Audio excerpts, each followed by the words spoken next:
கண்மணி வந்து பார்த்தீங்கன்னா, மதுமிதாட்ட வந்து கேட்குறாங்க, "என்னாச்சு? உங்களுக்கும் வந்து அவரு பரமனுக்கு என்ன பிரச்சனை? நீங்க வந்து அவர வந்து ஃப்ரெண்டுங்கிறீங்க. அவர் வந்து உங்கள விரும்புறதா சொல்றாரு. எதா இருந்தாலும் உண்மைய சொல்லுங்க." அப்படின்ற மாரி சொல்றாங்க. அப்ப வந்து என்ன சொல்றாங்க அப்படின்னு பார்த்தீங்கன்னா, மதுமிதா வந்து நடந்த விஷயத்த எல்லாத்தையுமே சொல்ல ஆரம்பிக்கிறாங்க. எனக்கு ஏற்கனவே மேரேஜ் அதாவது ஆகுற டைம்ல இந்த மாதிரி வந்து அவர் ஆக்சிடென்ட்ல இறந்து போயிறாரு. அதுக்கப்புறம் வந்து எனக்கு கல்யாணமே இல்ல. ஸோ இப்படி ஒரு சூழ்நிலையில வந்து நான் முழுக்க முழுக்க அவர தான் மனசுல நினைச்சுக்கிட்டு இருக்கேன். ஆனா வந்து இப்ப வந்து தேவையில்லாம வந்து இவர் வந்து படமே வந்து நான் அவனை விரும்புறேன் அப்படின்னு சொல்றாரு. இத நான் அப்படியே ஏத்துக்கிற முடியும். என்னுடைய லைஃப்ல வந்து முழுக்க முழுக்க அவர் தான் இருக்காரு அப்படின்னு சொல்றாங்க. அப்ப கண்மணி வந்து சத்தம் போடுறாங்க. அப்படிலாம் இல்லைங்க. நீங்க மனசு வந்து மாத்திக்கிறணும். ஒரு விஷயத்த புரிஞ்சுக்குங்க.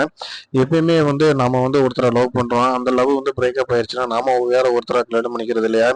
அதே மாதிரி வந்து நம்ம வந்து கல்யாணம் பண்றோம். சப்போஸ் வந்து வீட்டுக்காருக்கு ஏதாச்சும் ஒரு பிரச்சனை ஏதோ ஒண்ணு ஆயிருது அப்படின்னா, அல்லது டைவர்ஸ் ஆயிருதுன்றாலும் கூட, நாம ஒரு கல்யாணம் பண்ணிக்கிறது இல்லையா? ஸோ அது மாதிரி வந்து காதலிச்சேன் அப்படின்ற ஒரே காரணத்துக்காக, நீங்க அவரத்தான் லைஃப் முழுசும் நினைக்கணும் அப்படிங்கிறது வந்து எந்த விதத்துல நியாயம்?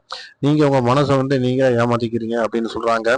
இன்னொரு பாயிண்ட் அவங்க எடுத்து வைக்க சொல்றாங்க. அதாவது வந்து நீங்க வந்து முழுக்க முழுக்க வந்து உங்கள நீங்க ஏமாத்திக்கிறது மட்டும் இல்ல, நீங்க வந்து என்னத்துக்காக இந்த மாரி எட்டிகேட் ஆகுறீங்க அப்படிங்கிறது தெரியல. இந்த சமூகத்து மேல வந்து உங்களுக்கு எதுவும் யாரும் எதுவும் சொல்லிருவாங்களோ அப்படின்னு நினைக்கிறீங்களா? இல்ல உங்களுக்கு குற்ற உணர்ச்சி இருக்கா அப்படிங்கிறது தெரியல. ஸோ நல்லா டைம் எடுத்துக்கங்க. டைம் எடுத்துட்டு இந்த குணத்த நீங்க முழுக்க முழுக்க மாத்தி உங்களவே நினைச்சுக்கிட்டு இருக்க அவர வந்து பரமன வந்து நீங்க கல்யாணம் பண்ணிக்கிறது தான் உங்களுக்கு ரொம்ப நல்லது அப்படின்ற மாரி கண்மணி எடுத்து சொல்றாங்க.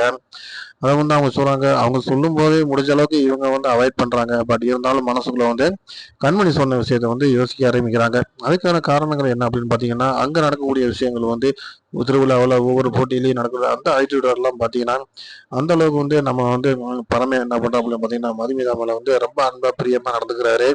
ஸோ அது எல்லாமே அவங்களுக்கு ஏற்கனவே புரியும். புரிஞ்சாலும் கூட அவங்க வந்து மனசுல என்ன நினைக்கிறாங்கன்னா, நம்ம பண்ற விஷயம் வந்து கண்டிப்பா வந்து இது ஏதோ ஒரு பிரச்சனைய கொண்டு போய் முடிரும் அப்படின்ட்டு அவங்க மனசுக்குள்ள வந்து ஒரு ஃபீல் இருக்கு.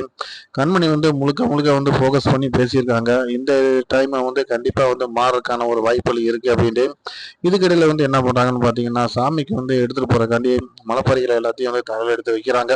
அந்த மாரி டயத்துல வந்து கண்மணியோட முளைப்பாரி வந்து கீழ விழுந்துருது. அவங்களுடைய வேண்டுதலுக்காக எடுத்து வச்சிருந்தது கீழ விழுந்ததுனால, ரொம்ப வந்து எல்லாத்துக்குமே தர்ம சங்கடமாயி போது. இதுக்கு என்னடா பண்ணலாம் அப்படிங்கும்போது, டக்குன்னு வந்து மதுமிதா அவங்களோட முளைப்பாரிய எடுத்து, நீங்க வச்சு கொண்டு போங்க அப்படின்றாங்க.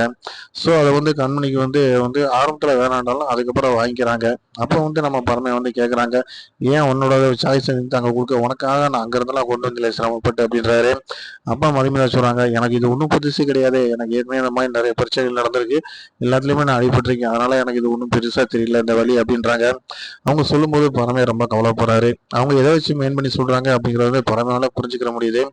பட் இருந்தாலும் அந்த இடத்துல வேற எதுவுமே பேச முடியல. அவர் ஒரே மௌனத்த மட்டும் தான் அந்த இடத்துல காட்ட முடியுது. ஸோ நான் என்ன நடக்குது அப்படிங்கிற பார்க்கலாம். தொடர்ந்து பாருங்க. லைக் பண்ணுங்க, ஷேர் பண்ணுங்க, சப்ஸ்கிரைப் பண்ணுங்க.